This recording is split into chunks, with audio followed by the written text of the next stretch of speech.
Hay países productores y países consumidores, países que comercian con la droga, países que la venden entre sus propios ciudadanos, pero la verdad es solo un comercio global que en nuestro caso involucra a todo el continente americano. Este país, Argentina, esta ciudad, Buenos Aires, no es una excepción a esa regla. Hola Viviana, ¿qué tal? Hola Jorge, qué gusto saludarte, qué gusto que nos acompañe. El día de hoy tenemos un programa especial para platicarle la historia del narcotráfico mexicano aquí en Argentina.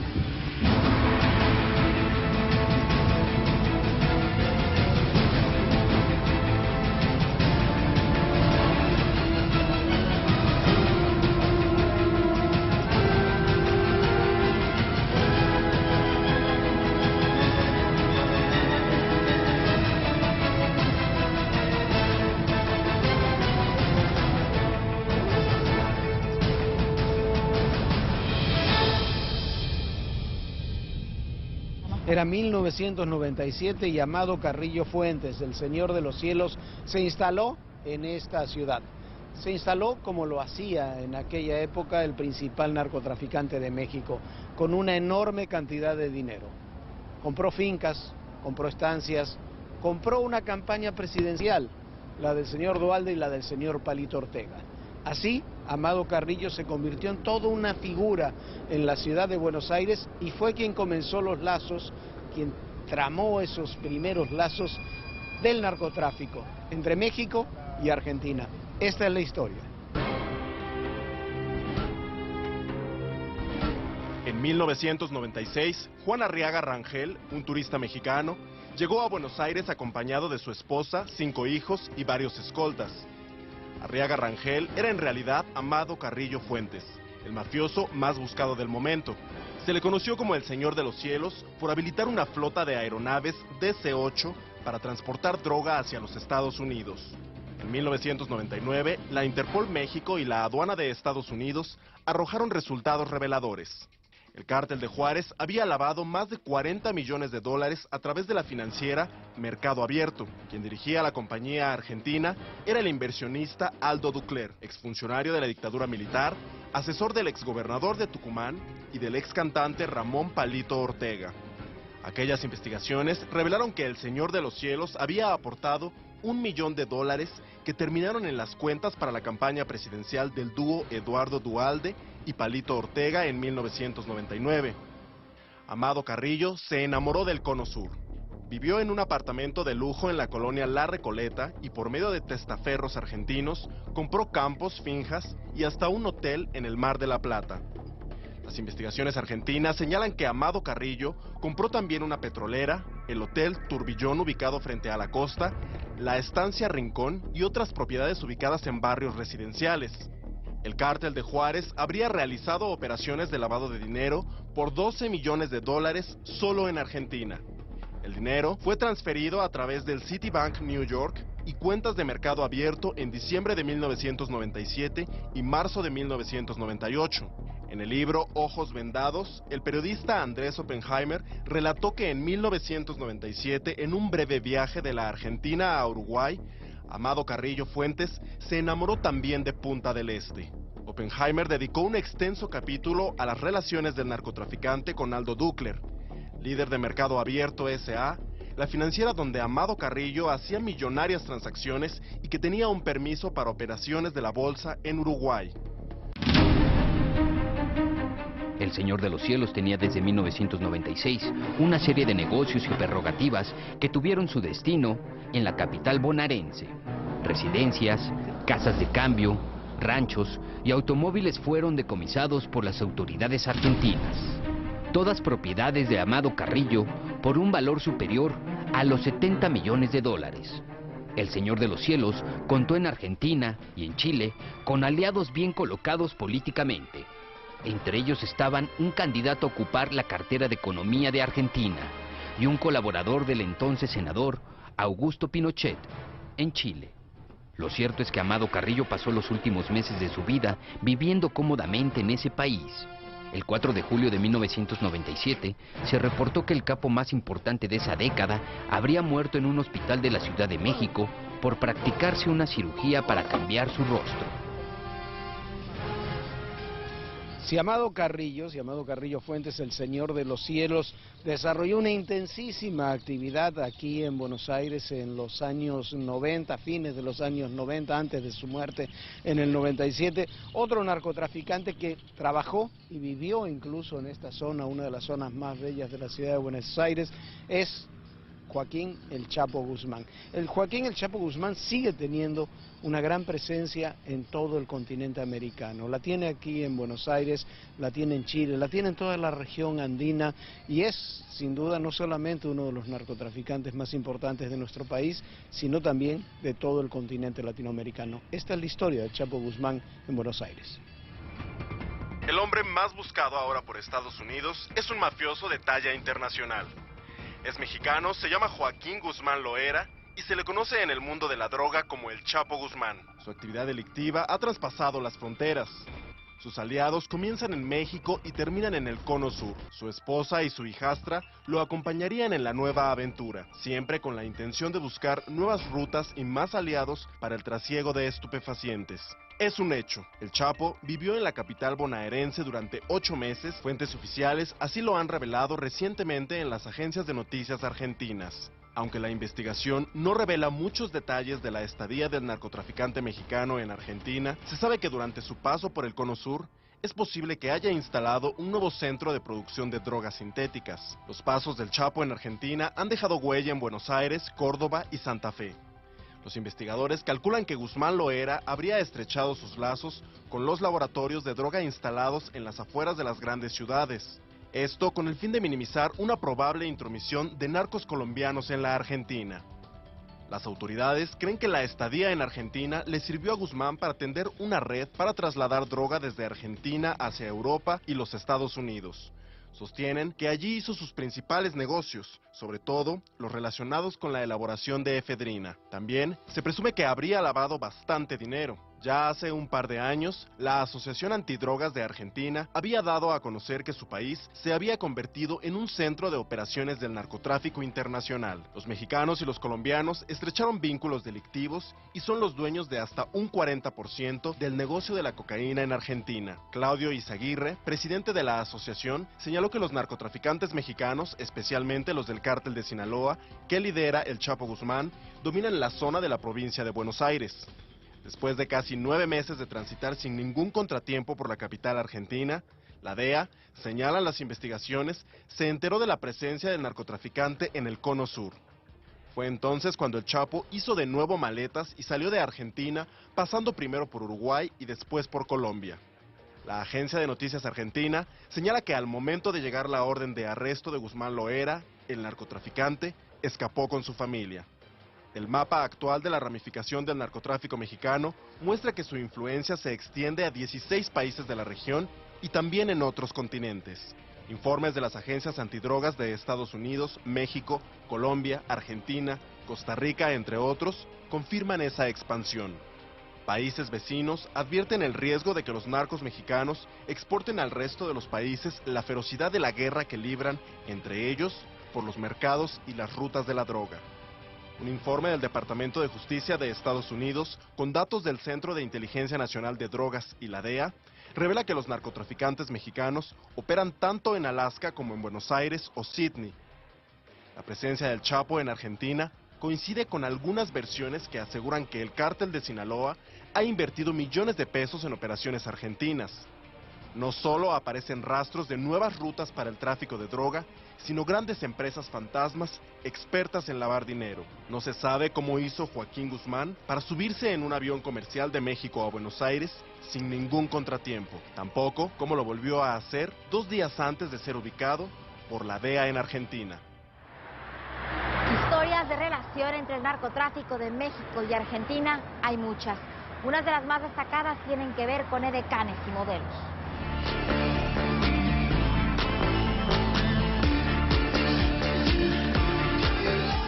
El narcotráfico también tiene una cara bonita. Son reinas de la belleza, pero también de la delincuencia.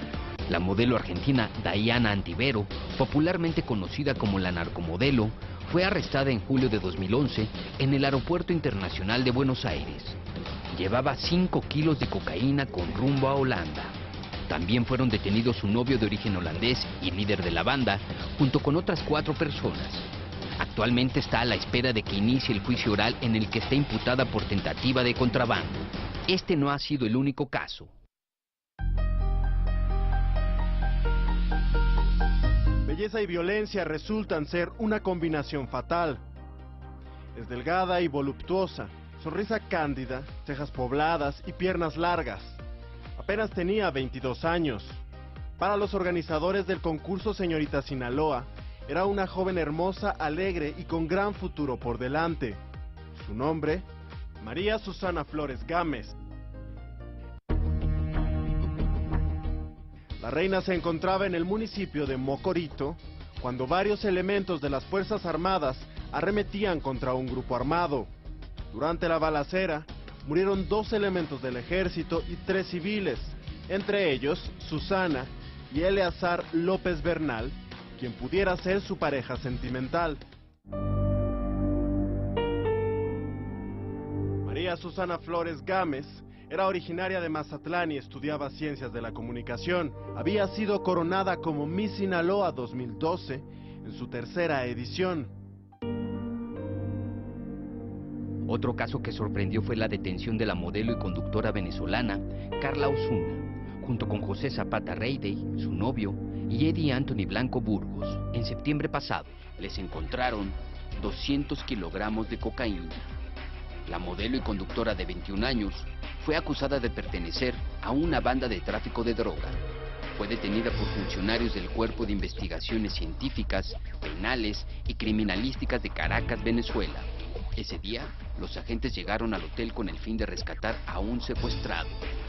La policía venezolana comenzó a investigar la ruta de la cocaína y la relación de la conocida modelo y conductora con el traficante colombiano Daniel Barrera, el Loco, detenido en San Cristóbal, Venezuela, en septiembre pasado y presunto socio del capo mexicano Joaquín El Chapo Guzmán, líder del Cártel del Pacífico. Se afirmó que la modelo era parte del harén de mujeres al servicio de El Loco. Carla Osuna fue presuntamente apuñalada en el Instituto Nacional de Orientación Femenina de Venezuela. Actualmente se encuentra fuera de peligro. Y en ese país se refugiaron las familias de capos muy importantes de toda América Latina. La más importante, la familia de Pablo Escobar. Por la grabación se manifestó que estaría dispuesto a luchar contra el tratado de la extradición.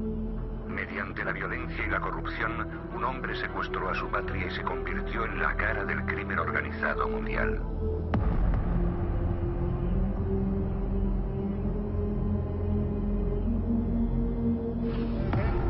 Mi papá. Que a mí nunca me van a coger y que yo desde la selva los mando matar a todos, que a la larga los que van a perder van a ser ellos.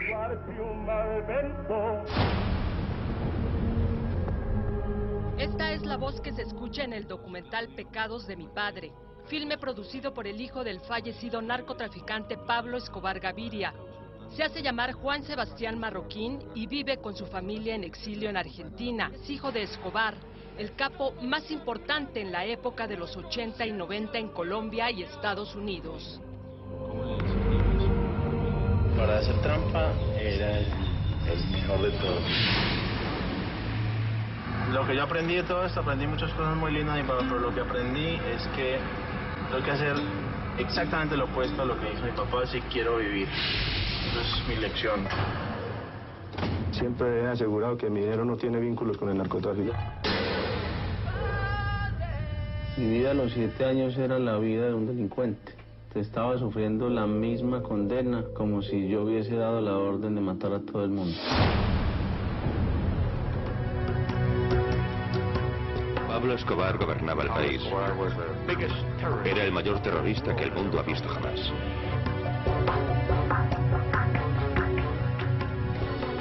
Las autoridades colombianas dicen que se calculan unas 4.000 víctimas de la ola de violencia generada por el cártel de Medellín en la década de los 80 y principios de los 90. Se habla de niños, familias enteras desaparecidas, hombres brutalmente acribillados.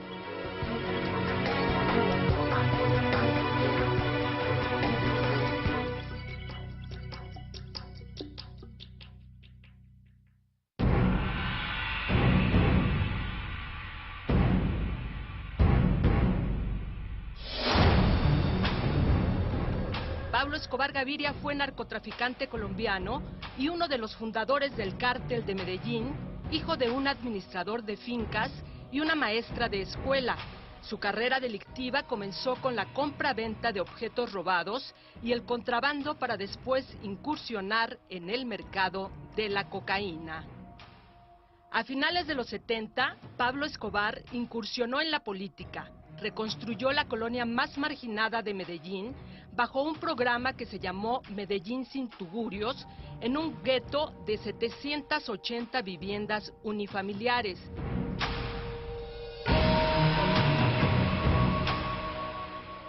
En 1983, el Departamento Antidrogas de los Estados Unidos vinculó a Escobar con las organizaciones de narcotráfico y entonces el capo se sumió en la clandestinidad y logró salir airoso del asedio de autoridades colombianas y agencias secretas internacionales como la Interpol y la DEA. Sobre él pesaban acusaciones tan graves como la de los asesinatos del director del diario El Espectador, del ministro de Justicia Rodrigo Lara Bonilla en 1984, del líder del Partido Liberal y candidato presidencial de Colombia, Luis Carlos Galán, en 1989, y del secuestro de 8 periodistas. También se le ha responsabilizado de los asesinatos de los candidatos presidenciales Carlos Pizarro, líder del M-19, y Bernardo Jaramillo Osa, líder de la Unión Patriótica. El tráfico de drogas se asentó en una Colombia que ya se resentía después de varias décadas de agitación política.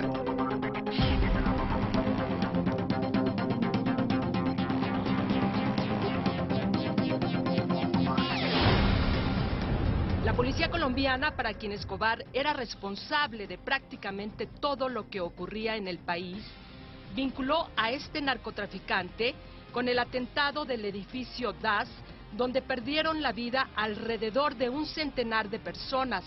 También se le señaló como responsable de haber pagado a terroristas de ETA para que pusieran la bomba que hizo estallar un avión de Avianca en el que perdieron la vida 107 personas. En 1993, Pablo Escobar es abatido por el ejército colombiano en colaboración con la DEA y la Interpol en un tejado de una vivienda en Medellín.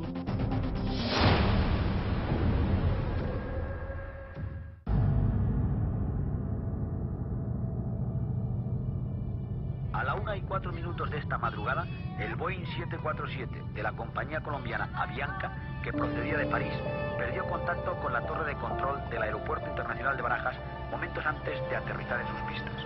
Testigos presenciales afirman que escucharon algunas pequeñas explosiones.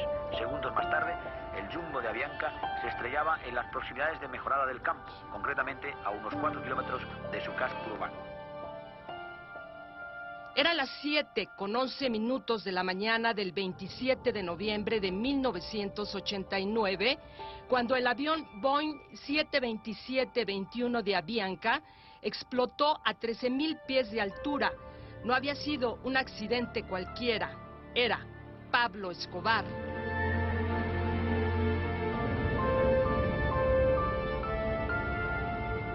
Dos meses atrás, Colombia había llorado la muerte del candidato a la presidencia de la República, Luis Carlos Galán, asesinado durante su último evento de campaña electoral en una plaza donde se encontraban miles de personas. Galán fue acribillado por sicarios.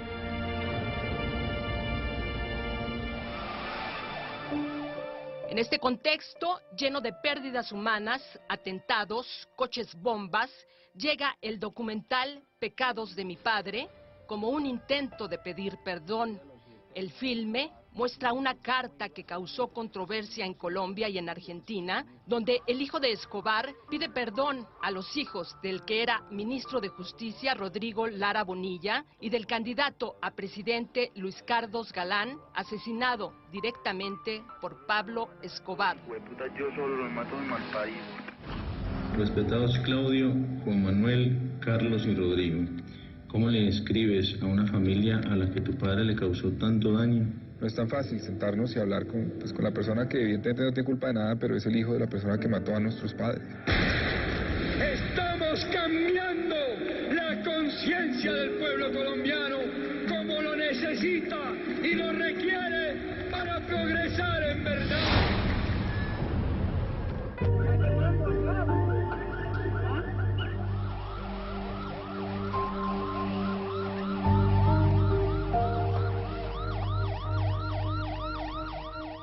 Estas son las víctimas del narcotráfico. Este es el escenario sangriento y lleno de dolor que envuelve a Colombia. Este son los pecados de Pablo Escobar Gaviria, el narcotraficante más temido en la historia colombiana. Son movimientos similares, pero les informo que el señor Carlos Lerca abrió una casa política en el departamento de Antioquia. Como decíamos, hay países que producen, países que consumen. En Argentina no hay ni remotamente una violencia como la que vivimos y conocemos cotidianamente en México. Pero lo que sí se ha disparado en Argentina es, por una parte, el consumo, por otra parte, la utilización del país como un país de tránsito para enviar droga, sobre todo a Europa, particularmente dos tipos de drogas. Las drogas sintéticas y la cocaína, que en este caso, en Argentina, llega desde Bolivia y desde el Perú, en algunos casos desde Brasil, hasta esta ciudad, hasta Buenos Aires, de donde es enviada, por sobre todas las cosas, a dos naciones, a España y a Italia. Pero también, decíamos, es un país con alto índice de consumo, con pequeñas pandillas que se dedican a ese negocio. Vea usted esta historia.